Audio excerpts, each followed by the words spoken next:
तर छत्रपती संभाजीनगरमध्ये युवांचे खूप मोठं आंदोलन त्या ठिकाणी झालं होतं आणि तुम्हाला माहिती आहे त्यावेळेस सगळीकडे मोठ्या प्रमाणात पाऊस झाला होता म्हणून मला वाढदिवसानिमित्त इथं येता आलं नव्हतं. अधिवेशनामध्ये आम्ही ज्यांच्याबरोबर काम करतो असे आमदार बाबासाहेबजी देशमुख, त्याच्याचबरोबर बाळारामजी पाटील साहेब, त्याच्याचबरोबर डॉक्टर अनिकेतजी देशमुख, हे दोन युवा कार्यकर्ते ज्या परिवारातून येतात त्या परिवाराचं खूप मोठं काम आहे. तुम्हाला माहिती गणपत आबासाहेब यांनी खूप मोठं त्या भागामध्ये काम केलेलं आहे, पाण्यावर काम केलेलं आहे, शिक्षणावर काम केलेलं आहे आणि शेकापाचे खूप मोठे नेते ते त्या ठिकाणी तिथं राहिलेले आहेत. त्यांचे मार्गदर्शन अनेक वर्ष आपल्या सर्वांना तिथं मिळालेलं आहे. चित्रलेखाताई पाटील, त्याच्याचबरोबर मानसीताई म्हात्रे, तुम्ही काय केलं, वातावरण पूर्ण केलं त्यामुळे जॅकेट मला थोडंसं गाठावं लागलं. त्याच्याचबरोबर मानसीताई म्हात्रे, शिवानीताई दंगम, सुरेशजी खैरे, किशोरजी पाटील, त्याच्याचबरोबर अक्षयाताई नाईक, अनिकेतजी देशमुख, अतुलजी म्हात्रे, शीतलताई गायकवाड यांनी आपल्या या परिसराचं, देशाचं, राज्याचं नाव हे खूप मोठं त्या ठिकाणी केलेलं आहे. त्याच्याचबरोबर पद्मश्री कपल्यासाहेब, प्रदीपजी नाईक, प्रशांत शेठ नाईक, त्याच्याचबरोबर चित्रलेखाताई पाटील आणि सामनाताई गोटे यांनी मुंबईमध्ये युवांसाठी खूप मोठं काम तिथं केलेलं आहे. युवांची मुवमेंट जी दिल्लीला त्या ठिकाणी झाली होती त्याच्यामध्ये मुंबईमध्ये हजारो लाखो लोक जी मोठ्या प्रमाणात तिथं आली होती त्याच्यामध्ये यांचं खूप चांगलं आणि मोठं सहकार्य आणि लक्ष त्याच्यामध्ये होतं. प्रशांत शेठ नाईक, गौतमजी पाटील, नारायण शेठ धरत, श्री शेखरजी जाधव, राजूशेठजी कोल्हे, जाधव सर, रामदासजी जराते, गौतमजी पाटील, नारायण शेठ धरत, बाळासाहेबजी देवकर, आत्माताई, उपस्थित असणारे सर्वच पदाधिकारी, कार्यकर्ते, पत्रकार बंधू आणि भगिनी, जेव्हा या परिसरामध्ये आम्ही येतो तेव्हा हा परिसर छत्रपती शिवाजी महाराजांच्या विचाराने पावन झालेला आहे. या देशात आणि या जगामध्ये रयतेचं राज्य काय असतं हे छत्रपती शिवाजी महाराजांनी आपल्याला दाखवलं. विश्वरत्न डॉक्टर बाबासाहेब आंबेडकरांनी सुद्धा चौदर तळ्यामध्ये सामान्य लोकांना न्याय मिळावा यासाठी लढा होता. महात्मा फुलेंनी छत्रपती शिवाजी महाराजांची जी समाधी होती ती तिथं शोधून दाखवली आणि पहिला पोवाडा छत्रपतींचा हा त्यांनी आपल्या सर्वांना तिथे दिला. त्यामुळे या पवित्र भूमीमध्ये तुम्ही सर्वजण राहता, तुमच्या सर्वांची जबाबदारी खूप मोठी आहे. या भूमीमध्ये जर कुठल्याही प्रकारचा अन्याय होत असेल तर तुम्हाला सर्वांना तिथं लढावं लागेल. आजपर्यंत जयंत पाटील साहेब ही लढत आलेली आहे, तुमची संघटना लढत आलेली आहे.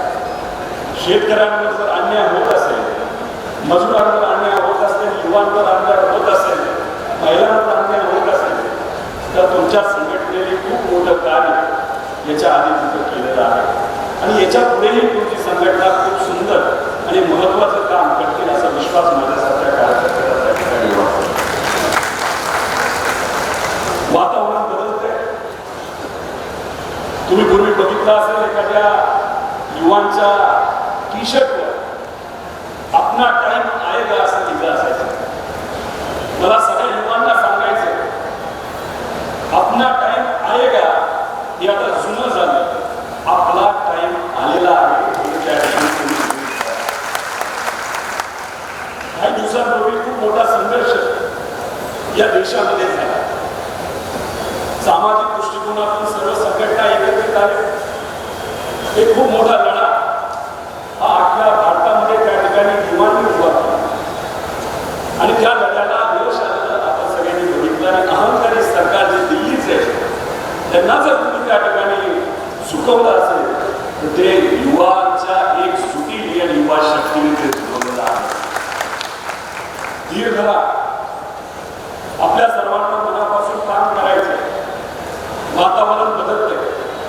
शेतकऱ्यांनी निर्णय घेतला, युवांनी निर्णय घेतला, विद्यार्थ्यांनी निर्णय घेतला, महिलांनी निर्णय घेतला. जयंत पाटील साहेबांना मला सांगायचे, तुमचं एक स्टेटमेंट मी ऐकलं होतं, एखादी कंपनी मी विकेल पण काही झालं तरी मी आमदार होणार पण मला त्यांना सांगायचं अजिबात कुठली कंपनी तुम्हाला विकायला लागणार नाही. ते सर्व कार्यकर्ते तुमच्या पाठीमागे भक्कमपणे त्या ठिकाणी आले आणि त्यावेळेस तुमच्या प्रचारासाठी, तुमच्या पक्षाच्या प्रचारासाठी एक युवा कार्यकर्ता म्हणून मी तिथं प्रचाराला येणार म्हणजे येणार. हा लढा तसा सोपा नाही. आज बघितलं तर पैशाचा खर्च मोठ्या प्रमाणात केला जातो. इलेक्शनमध्ये पैसा वाटला जातो. 1000 रुपये 2000 रुपये इलेक्शनच्या काळामध्ये आपल्या घरी येतात प्रत्येक मताला. पण मग 1000 ते 2000 रुपये आपल्याला किती दिवस तिथं राहतात आणि पैसे देऊन जर कुणी तिथं आमदार झाला, खासदार झाला तर तो आपल्याकडे त्या ठिकाणी दुर्लक्ष करतो. त्यामुळे वातावरण हे 100% तिथं बदलतंय. फक्त संघटना आणि युवा या सगळ्यांनी तिथं एकत्रित येणं खूप महत्वाचं आहे. 15 ऑगस्ट 1947 मध्ये आपल्याला स्वातंत्र्य मिळालं आणि 13 दिवस आधी म्हणजे 2 ऑगस्ट 1947 मध्ये तुमचा पक्ष या भारतामध्ये त्या ठिकाणी स्थापन झाला होता. आणि स्वातंत्र्य लढ्यामध्ये तुमच्या पक्षाने त्यावेळेच्या सर्व नेत्यांनी खूप मोठ्या प्रमाणात तिथं कार्य केलं.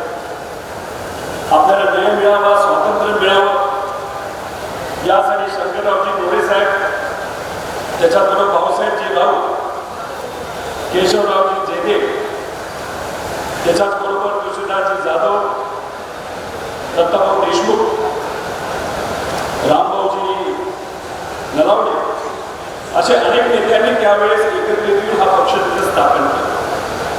आणि भाई जयंत पाटील साहेबांचा जर तुम्हाला सामाजिक वारसा बघितला तो काय फक्त 20-30 वर्षाचा नाही, तो 100 पेक्षा जास्त वर्षाचा वारसा जयंत पाटील यांच्यामध्ये त्या ठिकाणी घेऊन चाललेले आहे.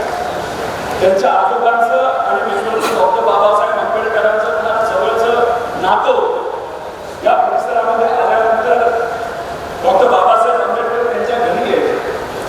त्या काळामध्ये एक खूप मोठं आंदोलन या परिसरामध्ये शेतकऱ्यांसाठी केलं होतं आणि त्या आंदोलनाला पाठिंबा हा डॉक्टर बाबासाहेब आंबेडकरांनी आपल्या या पक्षाच्या आंदोलनात त्यावेळेस दिला. म्हणजे तुमचा इतिहास हा साधा सोपा असं समजून चालला नाही. तुमचा इतिहास हा खूप मोठा आहे.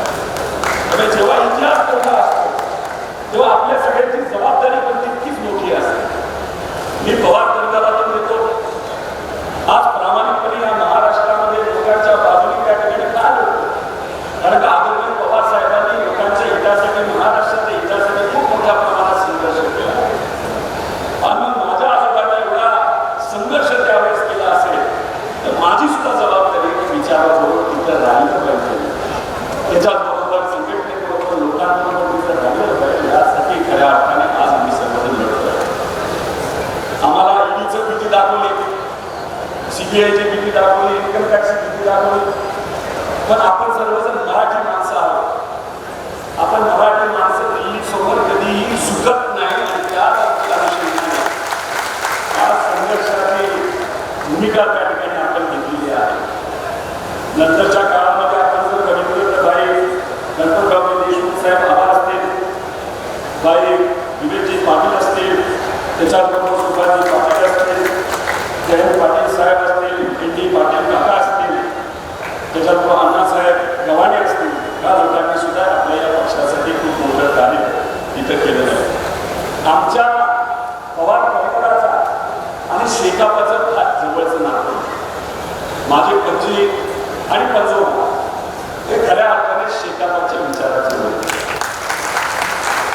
अनेक मोठे शेकापाचे लेखे हे काटेवाडीला तिथे येत असतात, चर्चा होत असत.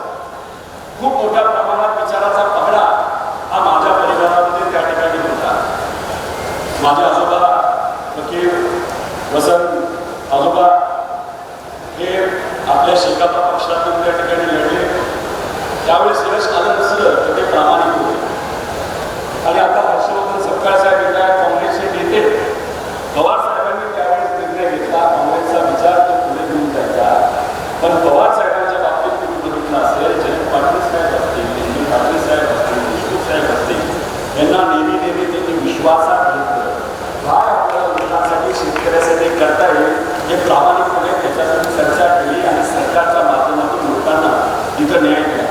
नाशिकला मोठं आंदोलन झालं, या परिसरामध्ये मोठं आंदोलन झालं होतं. आणि या आंदोलनाच्या पाठीमागे फक्त काय होतं तर लोकांना न्याय देण्याची भूमिका होती. पैसा आणि नफेपुढे हे कधीही या पक्षाने तिथं मनामध्ये त्या ठिकाणी ठेवलं नाही. त्या पद्धतीचं काम केलं. खरं तर येत्या काळामध्ये संघटनेवर तुम्ही आणि आपण सर्वजण मिळून तिथं काम हे करावं लागेल. आपल्या गावामध्ये आपल्या परिसरामध्ये युवकांची सांगड त्या ठिकाणी आपल्याला घालावी लागेल, महिलांची सांगड घालावी लागेल, त्याच्याबरोबर युवती आहे, या सगळ्यांनी मिळून आपल्या या विचाराला पुढे घेऊन जावं लागेल.